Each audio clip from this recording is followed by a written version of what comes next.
નમસ્તે વાલા વિદ્યાર્થી મિત્રો, તમારું સ્વાગત છે મારી ચેનલમાં. આજે આપણે વાત કરવાના છીએ સૌથી ઇમ્પોર્ટન્ટ વસ્તુ 23/12/2023ના રોજ લેવાયેલી જે એક્ઝામ છે એકમ કસોટી કોની ગણિતની, અને તે પણ કયા ધોરણ માટે? ધોરણ 4 માટેની. તો એકમ કસોટીનું સંપૂર્ણ સોલ્યુશન આપણે અહીંયા જોઈ રહ્યા છીએ. શનિવારનો સમય છે, 12 થી 1નો ગુણ છે 25. તો નીચેના પ્રશ્નના જવાબ આપો. સાયકલ અને સ્કૂટરમાંથી કોનું પૈડું મોટું હોય છે? તો આપણને ખબર પડી જશે સાયકલ અને સ્કૂટરમાંથી કોનું પૈડું મોટું હોય છે.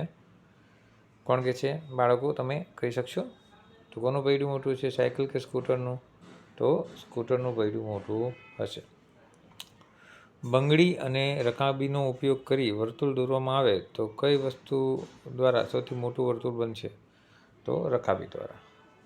નીચે આપેલી વસ્તુ પૈકી વર્તુળાકાર વસ્તુ બાજુના ખાનામાં ખરાને નિશાન કરો. સાપસીડીની પાસો તો એ વર્તુળ નથી. થાળી વર્તુળ છે.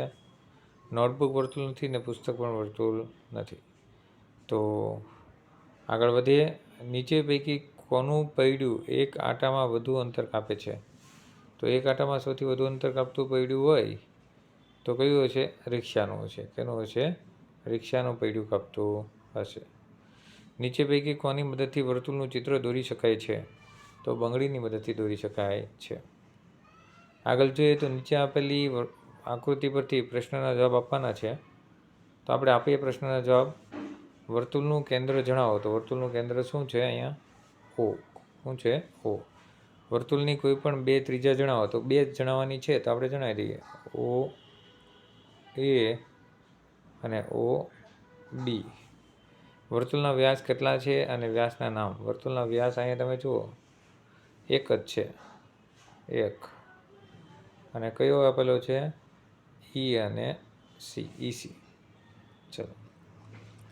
આપેલા વર્તુળમાં કેન્દ્ર, ત્રિજ્યા તથા વ્યાસ બનાવી વર્તુળ દોરો. તો ચલો આપણે કેન્દ્ર બનાવીશું.